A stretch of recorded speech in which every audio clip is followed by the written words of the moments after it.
Hello दोस्तों, Myra story में आप सभी का स्वागत है। यहाँ पर आपको रेगुलर इंटरेस्टिंग कहानियाँ सुनने को मिलेंगी।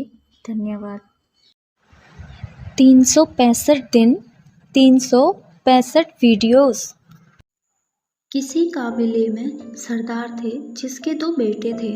बड़ा बेटा खेतीबाड़ी का काम करता था और छोटा बेटा अभी पढ़ाई करता था। बड़े बेटे को मेहनत करते देख सरदार को दुख होता था, क्योंकि पिछले कुछ सालों से सरदार की तबीयत ठीक नहीं थी, जिस कारण वह चाहता था कि उसका छोटा बेटा भी कुछ करे। सरदार अपने छोटे बेटे को रोज़ डांटता था और कहता था कि तेरा बड़ा भाई कितनी मेहनत करता है, तुझे भी पढ़ाई के साथ साथ कुछ काम करना पड़ेगा, नहीं तो अपना बंदोबस्त तुझे खुद ही करना होगा। ये सुनकर छोटे बेटे को गुस्सा तो आता था, पर वो सहन कर लिया करता था। एक दिन जब उसके बड़े भाई अपने खेत में जाते हैं तो रास्ते में उसके पैर में एक जहरीला सांप काट लेता है। सांप के काटने की खबर जब सरदार को पता चलती है तो वो बड़ा दुखी होता है और भागते हुए अपने बड़े बेटे के पास जाता है। सरदार देखता है कि स्थिति अभी ज़्यादा खराब नहीं हुई है। वो जल्दी से अपना छोटे बेटे को बुलाता है और काबिले से दूर शहर ले जाकर अपने बड़े बेटे का इलाज करवाता है।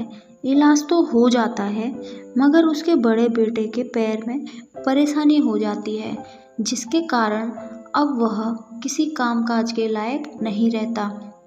उस बेचारे के इलाज के दौरान सरदार को अपने खेत और ज़मीन बेचनी पड़ती है, जिस कारण सरदार बहुत परेशान हो जाता है, जिससे वो अपने छोटे बेटे को और ज़्यादा कुछ करने के लिए बोलता है, जिससे नाराज़ होकर उसका छोटा बेटा घर से बाहर चला जाता है और सरदार को वापस ना आने की धमकी देता है। बेचारे सरदार को अब मजबूरी में कुछ न कुछ काम करना ही पड़ता था, तो वो पास के ही बाजार से सब्जियां लाकर बेचने लगता है, जिससे उनका छोटा मोटा खर्चा चल जाता था। छोटे बेटे को घर से काफ़ी दूर जा चुका था और वो घर छोड़कर परेशान भी होता था। उसका दिमाग में यही चल रहा होता है कि सरदार और उसका बड़ा भाई क्या कर रहे होंगे। ये सोचकर वो निर्णय लेता है कि मुझे कुछ ना कुछ करना ही पड़ेगा, मगर क्या करें उसे कुछ समझ नहीं आ रहा था। वो धीरे धीरे शहर की ओर बढ़ने लगता है और शहर जाके वो अपने लिए नौकरी की तलाश करता है, मगर उसे नौकरी नहीं मिलती। बेचारा थक कर किसी रोड पर बैठ जाता है।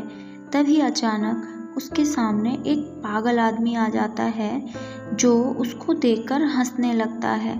उसको हंसते देख के वो समझ नहीं पाता है। तभी वो पागल से पूछता है, ए पागल, तू मुझे देख के हंस क्यों रहा है? तब वो पागल आदमी उससे कहता है कि वैसे ही जैसे मैं भी इस शहर में आया था और किसी रोड पर बैठा था और बैठे बैठे ही मेरी ऐसी हालत हो गई, अब तेरी भी ऐसी ही हालत हो जाएगी। इतना कहकर पागल आदमी चला जाता है, मगर छोटे बेटे के दिमाग खराब हो जाता है और वो सोचता है अगर नौकरी नहीं मिलेगी तो उसका क्या होगा। तभी उसके सामने एक ठेले वाला दिखता है जो फल बेच रहा था। उसको देखकर वह सोचता है कि क्यों ना मैं भी एक ठेला लगा लूं, और वह कुछ ही दिनों में अपना रोटी सब्जी का काम खोल लेता है और वह काम बहुत ही अच्छा चलने लगता है, जिसके कारण वह काफ़ी पैसा कमाने लगता है और कुछ ही महीनों में 4-5 ठेले खोल लेता है। अब उसे कोई दिक्कत नहीं होती थी। फिर वह अपने पिता और बड़े भाई को भी शहर बुला लेता है और वह सभी लोग खुशी खुशी वहीं पर रहने लगते हैं और सभी एक दूसरे का काम में हाथ बटाकर पैसे कमाते शुरू कर देते हैं और साथ में ही अपना काम सही से संभालते हैं, जिससे वो खुशी खुशी साथ में जीवन बिताने लगते हैं। वीडियो देखने के लिए धन्यवाद। ऐसी ही वीडियोस और देखने के लिए हमसे जुड़े रहें एंड हमारे चैनल को सब्सक्राइब और शेयर ज़रूर कीजिए।